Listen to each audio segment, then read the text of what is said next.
शिंदेंच्या मंत्र्यांची भाजप प्रदेशाध्यक्ष रवींद्र चव्हाणांवर नाराजी, मंत्रिमंडळ बैठकीवर बहिष्कार, फक्त उपमुख्यमंत्री शिंदेंचीच हजेरी, मित्रपक्षांचे पदाधिकारी फोडण्याचा आरोप।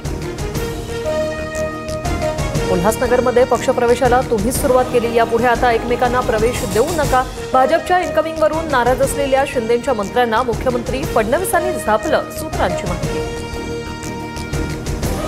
घटक पक्षातील नेते एकमेकांच्या पक्षात न घेण्याचा निर्णय, महायुतीत मिठाचा खडा पडणार नाही याची काळजी घेऊ, प्रत्येकाने पक्षाच्या आचारसंहितेचं पालन करावं, भाजप इन्कमिंगवरून नाराजीच्या प्रश्नावर शिंदेंची प्रतिक्रिया।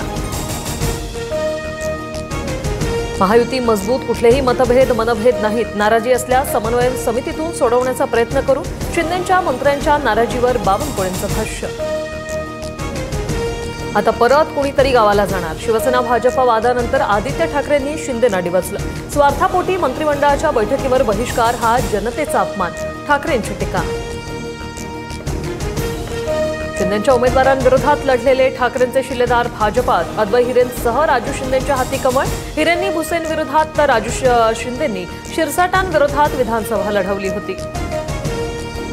प्रत्येक जण आपला पक्ष वाढवण्याच्या प्रयत्नात असतो, निवडणुकीच्या काळात याचं प्रमाण वाढतं, भाजपमधील इन्कमिंगवर अजित पवारांची प्रतिक्रिया।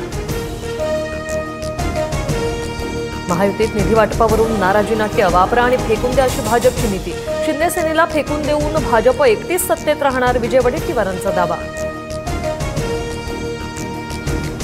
एखाद्या आपल्यावर बलात्कार केल्यासारखी भाजपची वागणूक, असंच राजकारण राहिलं तर महाराष्ट्राची वैभवशाली परंपरा उद्ध्वस्त होईल, सांगोल्यातील स्थानिक राजकारणावरून शहाजी बापू पाटील यांचा भाजपवर हल्लाबोल।